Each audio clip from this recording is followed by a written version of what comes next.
वो 70 का दौर था जब बॉलीवुड पर हेमा मालिनी, जीनत अमान, डिंपल कपाड़िया, जया बच्चन, रीना राय और रेखा जैसी अभिनेत्रियों का जादू सिर चढ़कर बोल रहा था। उसी समय हवा के ताजे झोंके की तरह एक और अदाकारा ने बॉलीवुड में कदम रखा और पर्दे पर अपनी बेपनाह खूबसूरती, बोल्डनेस और बिंदास अंदाज से वर्षों से चली आ रही सीधी सादी मासूम अभिनेत्रियों की परिभाषा को बदल कर रख दिया।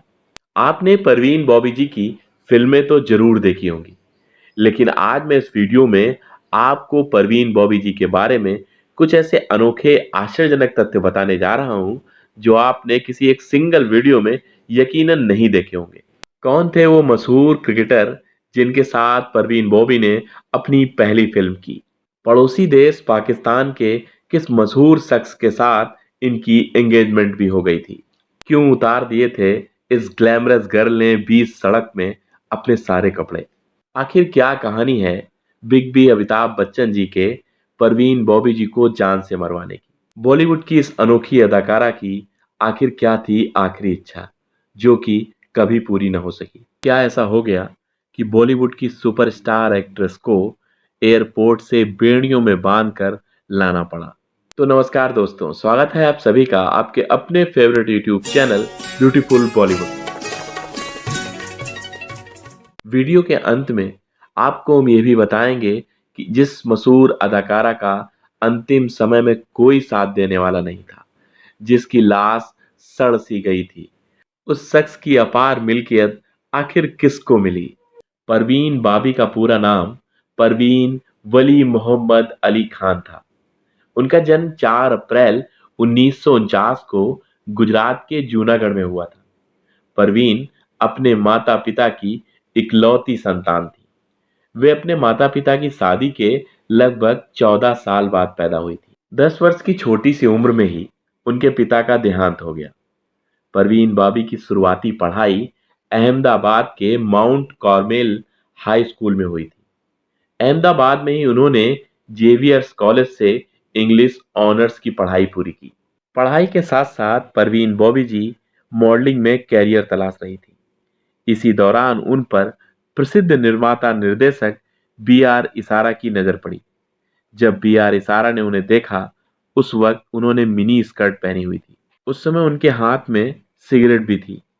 इसारा साहब उनके इस लुक से इतना प्रभावित हो गए कि उन्होंने अपनी फिल्म में उनको तुरंत साइन कर लिया। मॉडलिंग कैरियर के साथ साथ परवीन बॉबी ने अपने फिल्मी कैरियर की शुरुआत भी फिल्म चरित्र से कर दी।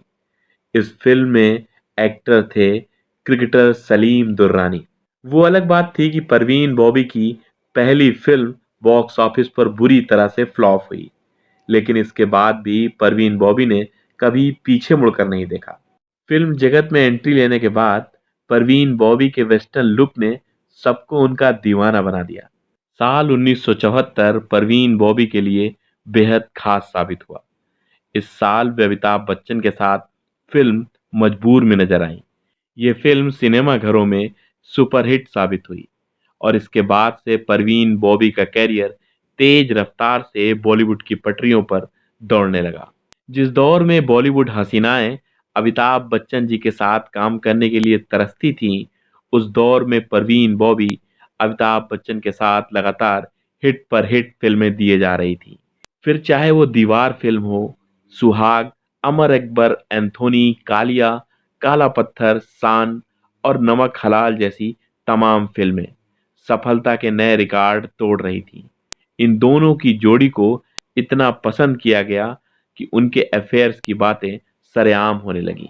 जब परवीन बॉबी के लव अफेयर्स की बात चली है, तो चलिए थोड़ा पीछे चलते हैं। परवीन बॉबी जी को जिस शख्स से पहली बार प्यार हुआ था, वो कोई बॉलीवुड स्टार नहीं थे, बल्कि उनके दूर के रिश्तेदार जिनका नाम जमील था।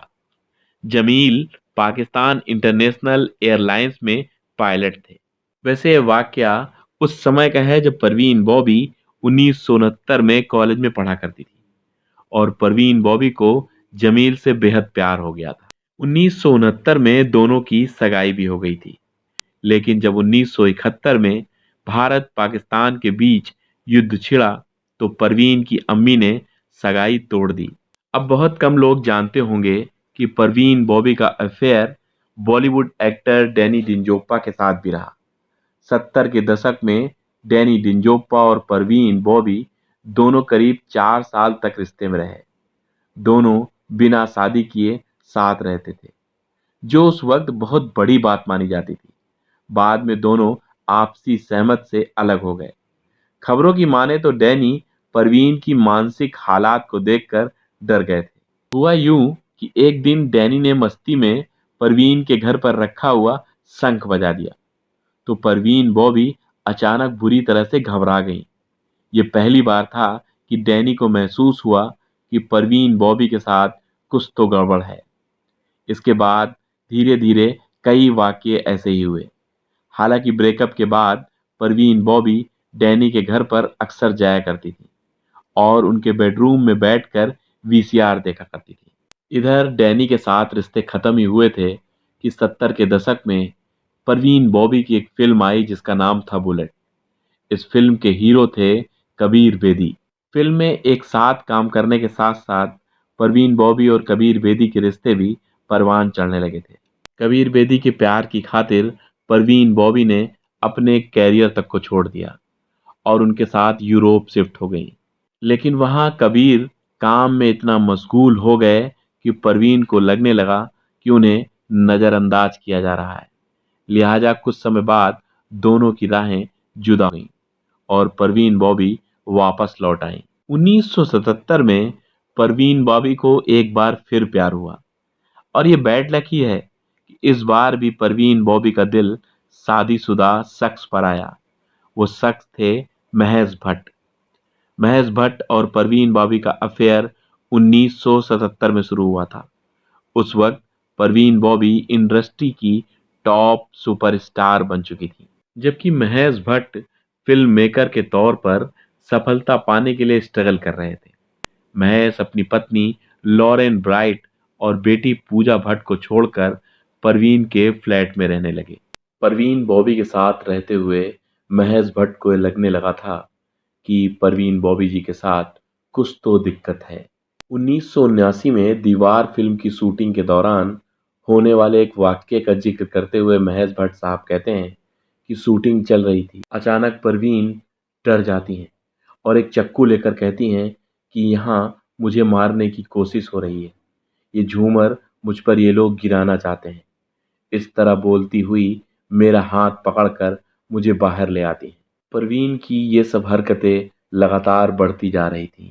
उन्हें लगता था कि हर कोई उन्हें मारने की कोशिश कर रहा है। महेश भट्ट साहब बताते हैं कि एक बार कार में साथ जाते हुए उन्होंने कार का दरवाजा खोल दिया और यह कहा कि कार में बम है। महेश भट्ट साहब अचंभित थे। डॉक्टरों को दिखाने के कुछ दिन बाद पता चला कि उन्हें सिजोफ्रेनिया नाम की मानसिक बीमारी है। महेश भट्ट उनका इलाज अच्छे से अच्छे डॉक्टर से करवाने लगे। डॉक्टर्स का कहना था कि परवीन बॉबी को ठीक करने के लिए इलेक्ट्रिक शॉक देने होंगे, पर महेश भट्ट इसके बिल्कुल खिलाफ थे। परवीन के मन में डर बैठ गया था कि उन्हें कोई मारना चाहता है। परवीन की ठीक होने की संभावना बहुत कम थी। इससे महेश भट्ट टूट चुके थे। वे परवीन को मुंबई से दूर बेंगलुरु लेकर चले गए, लेकिन हालत जस की तस बनी रही। डॉक्टर्स का कहना था कि महेश के रहने पर परवीन की हालत ज्यादा खराब हो रही है, इसलिए उनका दूर रहना ही बेहतर है। फिर कुछ समय बाद महेश परवीन को छोड़कर अपनी पत्नी लॉरेंस के पास वापस चले गए। वापस लौट चुके महेश भट्ट खुद को परवीन के बगैर बिल्कुल अकेला महसूस कर रहे थे। वहीं परवीन के डॉक्टर नहीं चाहते थे कि महेश परवीन के आसपास दिखें, लेकिन परवीन महेश को छोड़ने के तैयार नहीं थी। महेश भी चाहते थे कि उनका इलाज अच्छे से हो। एक रात परवीन ने महेश से कहा कि वे उनमें और उनके डॉक्टर में से किसी एक को चुने। महेश भट्ट के अनुसार परवीन की यह हालत देखकर वे कुछ समझ नहीं पा रहे थे। उन्हें लगा कि अब उनके रिश्ते का अंत हो जाना ही सही है। महेश आधी रात को ही परवीन के घर से बाहर निकल पड़े। परवीन ने उन्हें रोकना खूब चाहा। आधे कपड़ों में ही वे सड़क पर दौड़ते हुए उनके पीछे भागी, पर महेश अब नहीं रुके। महेश उनके घर और जिंदगी से जा चुके थे। परवीन बॉबी ने अपने इलाज के लिए कई देशों में भी डॉक्टर को दिखाया। इसी दौरान 7 अप्रैल 1984 को वो अमेरिका के जॉन एफ कैनेडी एयरपोर्ट पर उतरी और बाहर निकलने लगी। लेकिन एयरपोर्ट के कर्मचारियों को विश्वास नहीं हुआ कि ये भारत की मशहूर एक्ट्रेस परवीन बाबी हैं, क्योंकि तब तक उनकी बीमारी बेहद बढ़ गई थी। उनकी खूबसूरती मानो चली सी गई थी। एयरपोर्ट पर ही अजीब हरकतें करने लगी। जब उनसे उनकी आइडेंटिटी प्रूफ मांगी गई तो वो भी नहीं दे पाई। एयरपोर्ट अथॉरिटी ने उन्हें हथकड़ी लगाकर एक कमरे में बंद कर दिया। जैसे ही ये खबर भारतीय दूतावास तक पहुंची, फिर जाकर उन्हें रिहा करवाया गया।